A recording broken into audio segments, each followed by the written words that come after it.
Et tu penses que c'est... Nous sommes Dominique Alizou, vous avez compris, Dominique nous a rejoint sur le plateau. Bonsoir Dominique. Bonsoir Samuel, bonsoir à tous et à toutes. Alors nous étions au Mali en train de parler donc du président Ibrahim Boubacar Keïta qui tient à son projet de révision constitutionnelle. Pasteur Edo, comme vous aviez la parole. Oui, j'étais en train de dire qu'il ne suffisait pas seulement de dire aujourd'hui que dans la nouvelle constitution, on a intégré la notion de la décentralisation tout court. Il faut passer à l'acte. Ouais. Il faut qu'il y ait les élus. Il faut qu'il y ait... Là, si la révision constitutionnelle est acceptée, est passée, donc il faut maintenant passer à l'acte. Oui. Il faut maintenant élire les élus. Il faut les élus locaux pour qu'ils puissent se mettre au travail. Et puis le Sénat aussi, on en parlait tout à l'heure. On en parlait. Bon, c'est vrai quand même que tout ce qu'on peut dire, c'est que ce qui est important aujourd'hui, c'est de passer à la décentralisation d'abord. On verra pour le Sénat. Mais ils ont bien fait de pouvoir intégrer ça à la Constitution pour qu'on ne se hasarde plus à faire une autre révision juste pour le Sénat. Donc, comme c'est le temps s'y prête, enfin, c'est favorable maintenant, il faut intégrer le Sénat même si nous estimons que ça a été budgétivore. Oui, Mme Blanc, j'évoquais le délai, ça fait 27 ans qu'au Mali, on n'a pas modifié la Constitution. Donc, si on se situe en 27 ans en 92, on est pratiquement dans la même fourchette, par exemple, au Togo. Mais la Constitution de 92 au Togo prévoyait déjà une Cour des comptes, un Sénat et la décentralisation. Le Mali est en retard. C'est pour cela que vous disais tout à l'heure que j'étais un peu surpris de voir que c'est maintenant qu'on parle de la décentralisation. De la Cour des comptes. De la Cour des comptes, de la notion de réédition des comptes et tout ça. Ça voudra dire que chaque peuple a son histoire. Et donc, fondamentalement, comme vous l'avez dit, moi je suis partant. Mais spécialement sur l'aspect du Sénat, c'est vrai que moi je ne suis pas trop chaud parce que, vous savez, on peut beau dire que la France, les États-Unis, les grandes démocraties ont introduit cette notion de Sénat depuis, mais ces nations-là ont également leur histoire. Par exemple, nous venons tous de le constater que le Mali vient de très loin. Très loin. Et on parle du Sénat, c'est une question de moyens. Or, le Mali, c'est un problème et c'est un pays qui connaît assez de problèmes. Depuis un moment, un pays un peu instable. Et donc, oui, le Sénat, pour moi, ce n'est pas trop pertinent.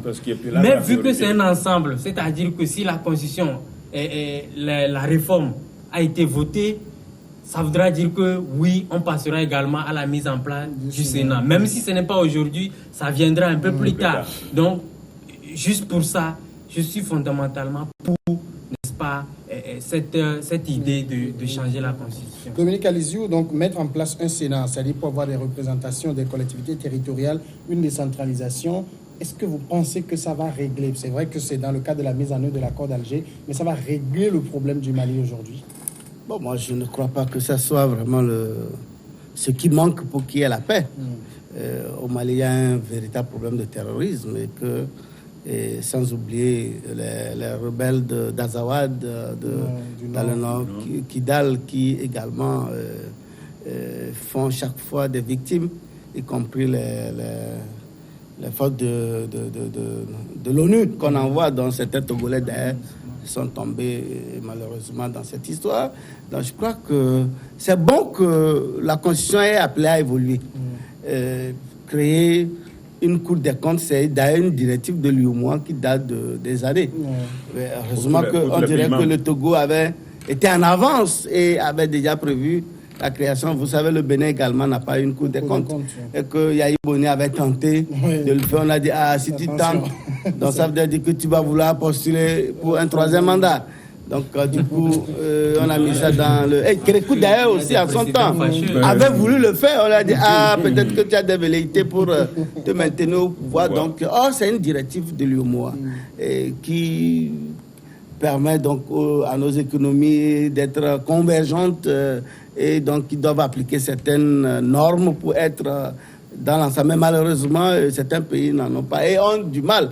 Et je crois que maintenant le Mali veut essayer, que pour le moment rien n'est fait parce que je crois que l'opposition n'est pas totalement d'accord pour adhérer à cette nouvelle constitution. Je crois que le président a promis qu'il va entamer des consultations avec les leaders de l'opposition. Je crois que tous, ils ont intérêt. Mais bon, s'agissant du Sénat, moi personnellement, je ne sais pas qu'est-ce que le Sénat ajoute à une démocratie, surtout naissante comme dans nos pays, parce qu'aujourd'hui, nous n'avons pas de moyens. Le Sénat, c'est budgétivore. C'est encore une autre chambre où des gens doivent bien payer, doivent être bien payés. Et il faut entretenir leur local et tout ça là. Alors que l'Assemblée est là pour déjà... Il supposait que quelqu'un, tu es élu, tu as la majorité au Parlement et tu as la majorité au Sénat. Donc, rien ne change à ta politique. Ça veut dire que tout ce que tu mets en place, ça passe comme une lettre à la poste. Donc, je crois que l'Assemblée peut pour le moment jouer valablement dans nos démocraties actuelles. Moi, aujourd'hui, quand je vois, par exemple, en Côte d'Ivoire, l'installation du Sénat, je ne sais pas qu'est-ce que ça peut apporter spécifiquement ou particulièrement à la démocratie. Ils ont de l'argent, bon, quel argent? En Côte d'Ivoire, il y a des gens extrêmement pauvres qui ne trouvent pas à manger, qui n'ont pas les 2 ou 3 repas par jour. Donc, moi, je crois que pour le moment, pour moi, c'est un luxe. C'est un luxe. Laissons aux grandes puissances qui ont des moyens de disposer des Sénats et de chambres, de disposer de 2 chambres, Sénat et Assemblée. Mais nous sommes encore des pays extrêmement pauvres et que ça serait vraiment peut-être sans aucune incidence sur la démocratie. Quelque chose, c'est un risque, mais c'est peut-être que dans certains pays, il faut récompenser certains. C'est une chambre. C'est une chambre, par exemple, quand vous Mali. C'est un garage. Au Mali, par exemple, vous savez, il y a beaucoup de djihadistes, il y a beaucoup de gens, des chefs. Donc, tu voudrais voir les djihadistes au Sénat? Je suis en train de faire mon analyse, Dominique. Donc, on peut mettre les gens là-bas juste pour les payer, pour leur donner le truc. Mais essayez de les faire taire au moins, parce qu'ils sont au Sénat. Donc, juste, c'est une idée, peut-être au Mali, c'est une idée comme ça. Mais comme il a dit, c'est luxe, mais bon. S'il faut le faire pour que la paix, pour que ça puisse permettre par là, pour essayer d'intégrer certains là. Mais n'oublie pas que le Togo a également un Sénat dans notre constitution. Et que pour le moment, c'est en veilleuse, parce qu'au fait, c'est budgétivore. Et que nous ne sommes pas en guerre pour dire qu'il faut garer les djihadistes quelque part. Mais pour le moment, on l'a intégré. Non, juste pour le Mali, c'est juste pour dire qu'on veut récompenser certains. Je comprends. D'ailleurs, partout, aujourd'hui, par exemple, en France, tout récemment, Alain Juppé a été nommé au Sénat, par exemple. Et donc, il est très content, très heureux de se retrouver là-bas. Des fois même, à certains moments, on prévoit un certain effectif à nommer. Justement, c'est ce que j'allais dire. Le pays, par exemple, où on sent véritablement le Sénat, c'est les États-Unis. Et surtout que l'élection du Sénat intervient à mi-mandat. Il peut devenir un contre-pouvoir pour le président de la République. Alors que la configuration n'est pas la même chez nous ici. Dans l'espace francophone. Parce que voilà, c'est l'aspect, la nuance. Au Nigeria aussi, le Sénat a un rôle très important au Nigeria. J'ai l'impression que même les pays anglophones ou lusophones ont carrément pris une longueur d'avance sur les pays francophones en matière de gouvernance. Et on vient de le démontrer. La question du Sénat aux États-Unis, elle est très indispensable. Ils sont élus. Ils sont élus. Personne n'est nommé. Personne n'est nommé. Et chez nous ici, c'est maintenant un grand effectif. On n'en a pas. Mais il y a aucun exemple à donner par rapport au Togo. Non, il dit en la seule satisfaction, à la Côte d'Ivoire, il y a beaucoup de noms qui ont été nommés. Vous avez évoqué tout à l'heure, un État est appelé à évoluer. Ce n'est quand même pas une mauvaise chose de l'avoir dans la Constitution. Non, bien sûr. Donc c'est pour cela que j'ai dit, il n'est jamais trop tard pour mieux faire. C'est vrai qu'avec le Sénat, ce n'est pas seulement la réforme sur le Sénat. Il y a également d'autres que nous avons jugés ici très pertinents. Très utiles. Donc je crois quand même que c'est un ensemble de tout. Il faut faire avec. Si on fait l'erreur, ça ne veut pas dire que du jour au lendemain, on va installer le Sénat. Mais c'est quand même un pas de franchi.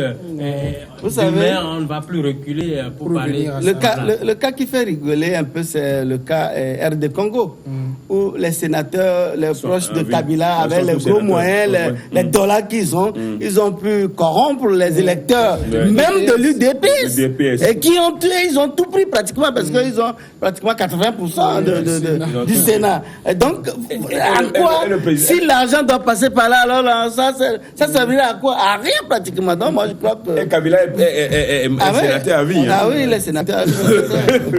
Donc, quand on dit que c'est peut-être une manière de récompenser. Voilà. Parce que s'agissant du cas du Mali également, quand vous prenez les groupes armés, en réalité, c'est la frustration parce que, comme nous le disons toujours ici, les gens ne se retrouvent pas forcément dans la gestion du pays. Or, ils se disent, est-ce que nous sommes des citoyens à part entière ou entièrement à part?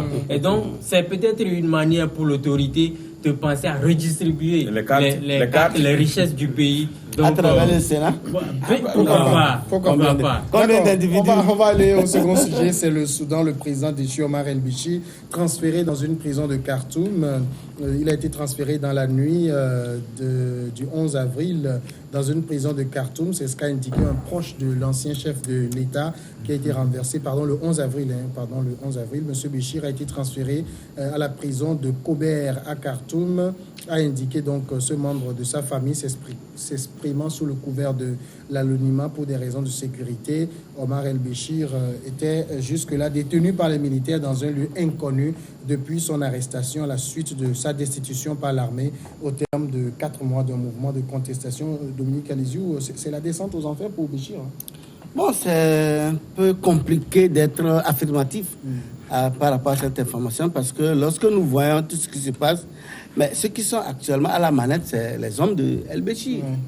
C'est ces hommes. Il y a deux paramètres peut-être que moi je vois. Soit il y a une guerre en interne et que, puisque selon certaines informations, les renseignements avaient un lourd budget, plus que même l'armée.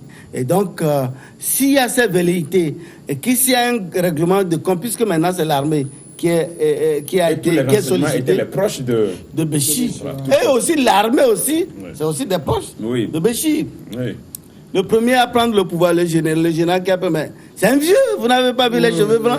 Mais normalement, il devait être admis à la retraite. Il est toujours là. Et donc, aujourd'hui, je dis, parce qu'il y a quand même une réalité qu'il faut reconnaître, parce que, est-ce que tout ce qui s'est passé, et que ce soit au niveau de la gestion, que ce soit au niveau des crimes et autres, est-ce que c'est seulement Béchir seul qui décidait? Non. Il a travaillé avec une équipe.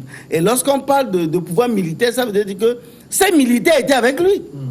Donc, si aujourd'hui, ils peuvent le lâcher jusqu'à le pousser dans le trou, bon, est-ce qu'eux, ils seront exempts?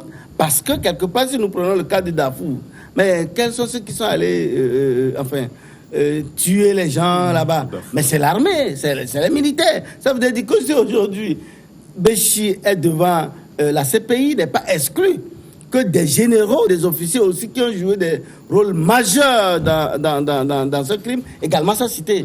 Donc, s'ils doivent avoir une solidarité, soit peut-être ils jouent un peu pour plaire aux manifestants surtout qui sont campés. Et n'oublions pas que lundi, il y a quand même des militaires qui ont tenté de les disperser. Mais je crois qu'ils n'ont pas voulu aller par la violence parce que évitant d'avoir encore des cadavres sous la main.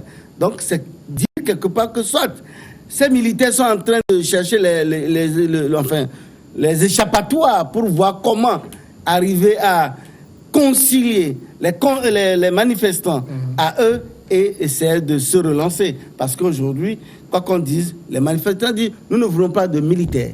En réalité, ils devaient dégager. Mais maintenant seulement, la question est de savoir s'ils dégageaient qui va diriger le pays. Le pays sera dans un vide juridique. Le pays sera sans président pendant un moment où la rue devait se positionner et gérer le pays. Ce qui n'est pas non plus possible. Donc je crois que ce pays travaille des moments un peu compliqués, mais il faut faire attention, suivant de près, pour être sûr que véritablement Béchir a été lâché jusqu'à ce point et jusqu'à trimballer, enfin mettre dans ce trou, ou bien c'est une manière de donner des... Puisque au fait, personne n'a vu Béchir physiquement. Parce que les témoins disent ils ont vu des militaires, des mouvements de troupes autour de la prison avec des mitrailleuses et autres là. Mais personne n'a vu Béchir descendre, menotter et puis déposer dans une chambre de prison. Personne ne l'a vu. Donc, c'est vrai, on attend de voir. Comme que pour le moment, le régime militaire qui a pris le pouvoir est véritablement dans la communication pour rassurer d'abord les manifestants, mais aussi la communauté internationale, parce que je lisais avant d'entrer dans ce studio la réaction des États-Unis qui dit suivre avec une certaine satisfaction l'évolution de la situation.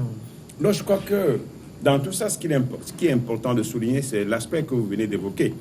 parce qu'il y aurait eu des pressions. En tout cas, les militaires sont sous pression maintenant de la communauté internationale, notamment des États-Unis, pour que... les États-Unis n'ont pas eu une grande emprise sur le Soudan. Les États-Unis pour que El-Béchir connaisse un autre sort que ce que nous sommes en train de... De toutes les façons, selon les lectures, les analyses que nous avons fait, les recoupements de ces informations, El-Béchir serait réellement en prison, parce que aujourd'hui, qu'on le veuille ou pas, la situation au Soudan, puisque même on nous dit que les manifestants n'ont même plus besoin de s'occuper du cas de El-Béchir. Pour eux, maintenant, c'est ceux qui sont en face d'eux. C'est les militaires qui sont en face d'eux. Et ces militaires ont bien fait au début d'appeler quand même que les acteurs politiques puissent désigner un civil pour être le chef du gouvernement. Bon, est-ce que cela peut satisfaire? Mais on peut déjà commencer par faire avec. On peut commencer déjà par faire avec.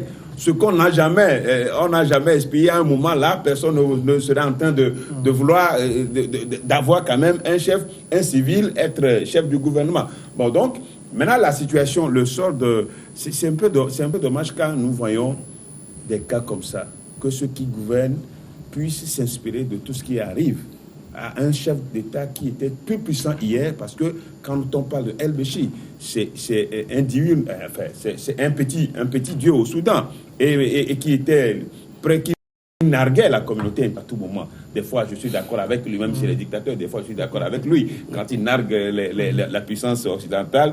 Mais tout ce que je peux lui reprocher, c'est ce qui s'est passé au Darfour, comme il a dit tout à l'heure. Mais au Darfour, El-Béchir n'était pas au Darfour. Oui. C'était les militaires, ces militaires qui étaient au Darfour, qui ont commis ces exactions. Donc, c'est pour dire qu'aujourd'hui, il y a une guerre autour de El-Béchir, notamment les renseignements qui étaient tellement qui étaient puissants par rapport aux autres groupes de l'armée qui n'étaient pas dans le renseignement. Bon, donc il y a même ses proches. Le très puissant chef de renseignement était limogé. Donc c'est pour dire quand même que la situation est confuse au Soudan, mais le sort que El-Béchir est en train de subir aujourd'hui, ça doit faire réfléchir à tous ceux qui gouvernent que il y a un temps pour toutes choses. Le temps change. Magloire, est-ce que vous croyez que véritablement on fait descendre Béchir dans les enfers, ou bien on le dit simplement pour contenter la rue? Vous savez, aujourd'hui c'est l'interrogation qui est là. Est-ce que c'est une mise en scène? Est-ce que c'est véritablement un fait? On saurait le dire. Nous, à notre niveau, on ne peut que faire des analyses. Voyez-vous, c'est vrai qu'au début, nous également, on avait nourri beaucoup de suspicions. Mais il faut reconnaître que plus les jours passent, plus le conseil qui est là pousse des pas qui rassurent véritablement qu'en tout cas, on est en train de poser quelques pas qui rassurent. Parce que vous n'êtes pas sans savoir que, entre-temps, les manifestants réclamaient, n'est-ce pas, la démission du chef des renseignements. Ils l'ont eu. Oui. Aujourd'hui, il est question de temporiser les ardeurs, de calmer la situation. Et là où je crois que les autorités actuelles sont plus attendues, c'est que l'autre débat, est-ce qu'il faut transférer El-Béchir à la CPI? Ils ont déjà dit non. Ils ont déjà dit non, mais là où on les attend, ils disent qu'il revient au gouvernement civil qui viendra de traiter le dossier. Mais ça, c'est un Rubicon qu'il faut éviter de franchir aussi, livrer un chef d'État. Tout à fait, c'est pour cela que je dis, on les jugera le moment venu, parce que je suppose que si c'était vraiment une mise en scène, eh bien, ils poseront leur dictat dès aujourd'hui pour dire nous ne sommes pas d'accord pour son transfert à la CPI. Non, ils peuvent jouer ainsi pour essayer d'amener les manifestants, de contenter les manifestants dont certains exigent son transfert, d'autres disent non. Maintenant, ils jouent. Maintenant, je voudrais quand même... Ce n'est pas la priorité des manifestants. Le transfert à la CPI, ce n'était pas là leur préoccupation. Non. Donc, je crois quand même que... C'est surtout Amnesty International. Mais ce qui est curieux, ils ne demandent plus qu'on rabaisse le prix du pain. Non, maintenant, on dirait que ce n'est plus l'objet de la préoccupation. Cela, ils disent qu'ils veulent qu'on transfère rapidement le pouvoir à un civil. Mais en attendant qu'ils demandent aux militaires qui sont là de diminuer le prix du pain. Baisse le prix. Tu sais, quand ils prennent toute la journée là-bas, ils sont satisfaits. Voilà. Ils peuvent acheter le prix fixé par Omar El-Béchi. Il n'y a pas de souci. L'opinion nationale et internationale jugeront plutôt les autorités sur leur sincérité, parce que l'opinion africaine même n'est pas du tout partante pour un transfèrement d'un chef d'État africain aujourd'hui. Encore, ça va être difficile. Je voudrais aussi relever quelque chose que nous n'avons pas, nous ne voyons pas, mais c'est la réaction de l'Ouganda. Qui déclare que bon, ils sont disposés à le recevoir en exil. Bon, attends, ils sont d'où? Est-ce qu'il y a déjà des velléités, des tentations? Ce n'est pas exclu. Donc ça voudrait dire que la réaction de l'Ouganda fait suite peut-être à une demande discrète des mêmes acteurs qui sont actuellement au pouvoir. Donc je crois, c'est pourquoi j'ai dit, il faut un peu faire attention, parce que c'est ces hommes... Que El-Béchi soit en exil en Ouganda, ça aussi, vous voyez... Encore ça, c'est mieux que d'être en prison. Oui, mais on peut faire tomber un président et le laisser au pays. Voilà, justement. Voilà, c'est juste. En réalité, c'est pourquoi d'ailleurs, normalement, même le fait de l'envoyer en prison même est un peu curieux, parce que on n'a pas fait un coup d'État. On dit, on l'a déposé. Déposez-le à la maison. Bon, maintenant, on l'a déposé. Déposé, c'est quoi? Finalement, c'est ça même. C'est à cela que nous devons se poser cette question qui revient toujours. À qui profitent les soulèvements populaires? Est-ce que ça profite aux manifestants dans la rue ou ça profite soit à l'armée, comme aujourd'hui nous l'avons vu au Soudan et en Algérie, ou à un groupe organisé des hommes du pouvoir, tel que ce qui s'est passé au Burkina, par exemple. Au Burkina, c'est les proches de Blaise Compaoré qui se sont accaparés du pouvoir. L'opposant est radical, l'opposant qui a toujours manifesté, mais est toujours... se cherche encore. Aux dirigeants, ça humilie. Ça humilie aussi les dirigeants, ceux qui étaient à la oui, mais est-ce que c'est ce que le peuple veut? Ah oui, mais bien sûr. Non, le peuple, non. Lorsque les gens descendent dans la rue, nous ne voulons pas de ces dirigeants. Ça veut dire que vous avez vos dirigeants. Maintenant, curieusement, vos dirigeants ne prennent pas le pouvoir. Soit c'est les militaires qui rebondissent, qui s'installent, ou soit c'est des hommes du pouvoir qui reprennent ce pouvoir. Et finalement, vos leaders seront invisibles nulle part. Pour le peuple d'abord, c'est que le peuple veut un savoir, un heureux vivre, c'est-à-dire un bien vivre. Justement, ça rejoint l'interrogation de Dominique. Oui, c'est ça. C'est la demande de baisse du prix du pain. Oui, mais jusque-là, ils n'ont pas... C'était juste un alibi. Non, pourquoi ils ont manifesté justement? Ils manifestaient au début, ils ont pris tout le temps, c'était pour ça. Oui, ils réclamaient la diminution du prix. C'est pas la suite. Moi, je pense...